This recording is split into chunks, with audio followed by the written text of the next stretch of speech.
Bismillahirrahmanirrahim. Assalamualaikum warahmatullahi wabarakatuh. Alhamdulillahi rabbil alamin. Hamdan syakirin, hamdan yuafi ni'amahu wa yukafi'u mazidah. Ya Rabbana lakal hamdu kama yanbaghi li jalali wajhikal karimi wa azimi sultanik. Ashhadu an la ilaha illallah wahdahu la syarika lah, wa ashhadu anna Muhammadan abduhu wa rasuluhu la nabiyya ba'dah. Allahumma salli wa sallim wa barik ala sayyidina Muhammadin wa ala alihi wa ashabihi wa man sara ala nahjihi ila yaumiddin, amma ba'd. Hadirin kaum muslimin rahimakumullah, mudah-mudahan Allah Subhanahu wa taala memberikan rahmatnya kepada kita semuanya. Mudah-mudahan Allah Subhanahu wa taala memberikan keberkahan kepada kita semuanya di hari yang penuh dengan keberkahan ini, di hari yang penuh dengan rahmat Allah Subhanahu wa taala ini. Alhamdulillah, patut kita syukuri bahwa Allah Subhanahu wa taala mendengar dan mengabulkan doa-doa kita semuanya. 2 bulan yang lalu kita senantiasa berdoa, Allahumma barik lana fi Rajab wa Sya'ban wa ballighna Ramadan. Ya Allah, berikanlah keberkahan kepada kami semuanya pada bulan Rajab dan bulan Sya'ban, dan sampaikanlah kami kepada bulan Ramadan. Alhamdulillah, di tahun ini Ramadan 1441 Hijriah ini kita bisa menikmati di hari yang pertama di bulan suci ini.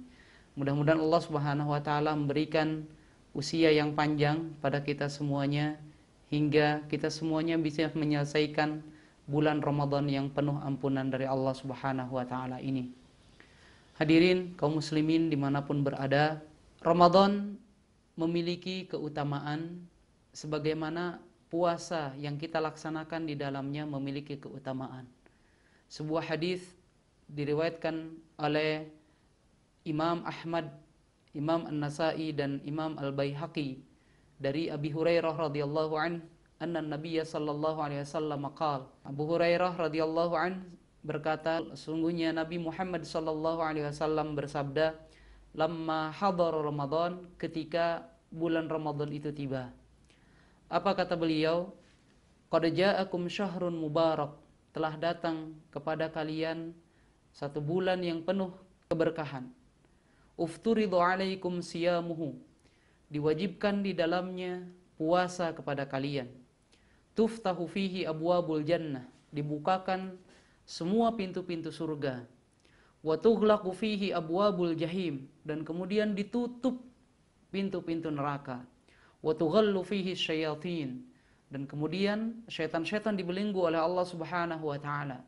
Fihi lailatun khairun min alfi syahr, di dalam bulan Ramadan ini terdapat 1 malam yang lebih baik daripada 1000 bulan.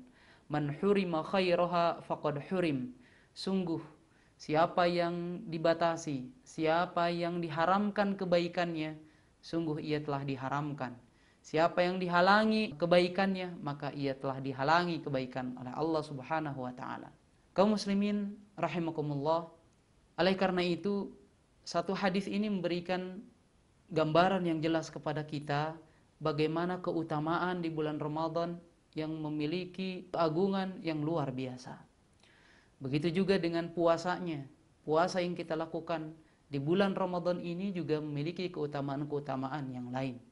Oleh karena itu, di hari yang pertama ini hingga hari-hari berikutnya, mudah-mudahan kita semuanya diberikan kemudahan oleh Allah Subhanahu wa taala untuk melaksanakan kebaikan-kebaikan di bulan ini. Ada beberapa hal yang harus kita perhatikan, yang harus kita siapkan mengawali bulan Ramadan ini agar kita semuanya bisa melaksanakan bulan Ramadan ini yang penuh keberkahan ini dengan sebaik-baiknya. Sebetulnya hal-hal yang harus kita lakukan sebelumnya itu jauh lebih utama. Namun dari hari ke hari barangkali dunia menyibukkan kita, barangkali keadaan yang menyibukkan kita semuanya, sehingga kita luput dan lupa akan 1 bulan yang agung ini yang akan datang pada kita semuanya. Tidak ada salahnya bagi kita semuanya untuk mempersiapkan bekal apa agar kita bisa mendapatkan keberkahan di bulan Ramadan ini dimulai dari hari ini. Yang pertama adalah yang harus kita siapkan. Bekal yang harus kita siapkan tentunya adalah bekal yang berasal dari ruh kita semuanya. Amalan ruh itu terkait dengan amalan al-qalb, amalan hati kita. Ruh merupakan motor penggerak dari seluruh jasad kita, dari seluruh aktivitas kita. Oleh karena itu yang pertama adalah al-niyah. Niatkan dalam hati kita agar kita bisa melaksanakan Ramadan ini dengan sebaik-baiknya, lebih baik dibandingkan dengan Ramadan-Ramadan yang lain. Di samping niat, kita semuanya iringi dengan doa kepada Allah Subhanahu wa taala. 2 bulan yang lalu kita senantiasa berdoa kepada Allah Subhanahu wa taala untuk diberikan keberkahan dan disampaikan pada bulan Ramadan. Hari ini kita sudah disampaikan pada bulan Ramadan ini, maka lakukan dengan yang kedua, hal yang kedua adalah jasad kita, amaliyah jasadiyah kita. Jasad kita harus mengikuti perintah, mengikuti motor penggerak kita. Dari mulai niat, kita mulai niat malam harinya, paginya kita stop untuk menahan dari semua hal yang bisa membatalkan puasa kita. Dari makan, minum, kemudian dari syahwat, ataupun hal-hal yang bisa merusak ibadah puasa kita. Hal yang pertama tadi, iringi dengan hal-hal yang bisa menyebabkan kekuatan ruh ini membentengi diri kita dari hal-hal yang tidak baik. Apa saja? At-tilawah. Yang pertama adalah tilawatul Quran, membaca Al-Quranul Karim. Harus kita memiliki targetan yang jelas. Di bulan suci Ramadan ini kita mau mengkhatamkan Al-Quran berapa kali? 1 kali, 2 kali, 3 kali, dan kemudian kita bisa targetkan. Dan kita tentukan waktunya. Kalau kita mau membaca Al-Quran setiap selesai sholat, kalau dibagi 5, berarti setiap habis sholat 4 halaman, 2 lembar kita baca. Maka 30 hari kita sudah mengkhatamkan Al-Quran. Kemudian yang kedua, tentunya di bulan suci Ramadan ini, hal yang menguatkan kita untuk mentarbiyah ruh kita, ruhiyah kita adalah dengan qiyamul lail, ihya'ul lail, menghidupkan malam-malam hari di bulan Ramadan. Yaitu dengan sholat taraweh yang biasa dilakukan kalau dalam suasana atau kondisi yang normal. Ramadan sebelumnya kita melaksanakan taraweh di masjid berjamaah. Namun kali ini karena kondisi yang mengharuskan kita untuk berada tetap di rumah sesuai dengan fatwa MUI, para ulama kita di Indonesia ini, maka ikuti para ulama, kita lakukan sholat taraweh berserta keluarga kita di rumah. Dan kemudian nanti malamnya kita bangun kembali, menghidupkan malam-malam harinya dengan melaksanakan sholat tahajud, menambahkan bilangan rakaat, dan kemudian kita tutup dengan witir. Salat malam sangat dianjurkan oleh Allah Subhanahu wa taala. Dan Allah Subhanahu wa taala akan memberikan maqaman mahmuda, satu tingkatan atau maqam kedudukan yang terpuji bagi orang-orang yang melaksanakannya.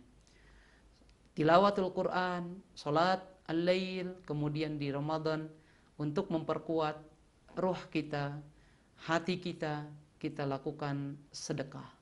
Sedekah kita keluarkan, infak kita keluarkan, zakat fitrahnya atau zakat malnya, karena infak, sedekah yang kita keluarkan Allah Subhanahu wa taala lipat gandakan pahalanya. Allah Subhanahu wa taala berikan bukan hanya pahala, tapi juga Allah Subhanahu wa taala sudah menyediakan kelebihan-kelebihan yang lainnya dibandingkan dengan orang-orang yang menahan hartanya hanya untuk dirinya saja. Terlebih lagi dalam kondisi wabah COVID-19 ini, kita semuanya di bulan Ramadan ini akan merasakan, mudah-mudahan merasakan empati yang jauh lebih besar lagi bagi para tetangga kita, bagi masyarakat kita yang terkena dampak dari COVID-19 ini.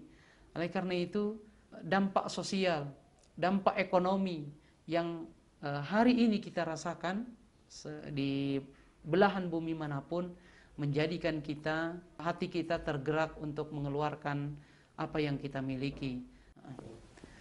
Hal yang kedua yang menjadi bekal bagi kita semuanya adalah jasad kita yang harus kita perhatikan. Kita dituntut untuk berpuasa sebulan penuh, tentunya kita juga harus memperhatikan kesehatan kita, diantaranya untuk berbuka puasa dan melaksanakan sahur. Rasulullah Shallallahu Alaihi Wasallam apabila melaksanakan berbuka puasa, ia mensegerakan buka puasa tersebut, dan apabila ia mau melaksanakan puasa, ia pun bersahur. Tasahharu fa inna fis sahuri barakah. Bersahurlah kalian karena sungguhnya dalam sahur itu ada keberkahan. Dan hal yang ketiga adalah aklian kita, fikrian kita, akal kita, ilmu kita harus bertambah di bulan Ramadan ini. Dari ke hari ke hari, selain kita membaca Al-Quran, mentadaburi Al-Quran, ada targetan yang harus kita baca dari buku-buku yang penuh manfaat, dari ilmu-ilmu dari para ulama-ulama yang salihin, salafun salihin, atau para penulis, para pakar, para ilmu di abad modern ini kita baca. Lebih lagi kondisi sekarang mendukung bagi kita semuanya untuk mengkhatamkan buku-buku yang bermanfaat, ya, menggali ilmu dari orang-orang yang berkompeten atau dari para ulama. Selama kita di rumah tidak keluar rumah, tidak terlalu banyak aktivitas, gunakan dengan sebaik-baiknya.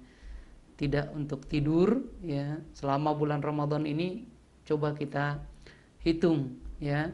Kita hitung jasad kita ini bisa untuk aktivitas tanpa aktivitas di luar rumah berapa jam. Itu merupakan tanda dari kebugaran tubuh kita. Tapi apabila dari semenjak sahur, setelah salat subuh kita tidur, terus waktu duha kita lewat, waktu zuhur kita bangun, kemudian setelah salat zuhur kita tidur lagi, maka yakinilah ada yang bermasalah di dalam tubuh Anda. Ada yang bermasalah dalam ruh Anda, ada yang bermasalah dalam pikiran Anda. Oleh karena itu, kita jadikan 3 hal ini menjadi bekal utama menyongsong hari-hari bulan Ramadan yang penuh dengan keberkahan ini. Mudah-mudahan bermanfaat bagi kita semuanya. Hadanallahu wa iyyakum ajma'in. Jazakumullahu khairan. Assalamualaikum warahmatullahi wabarakatuh.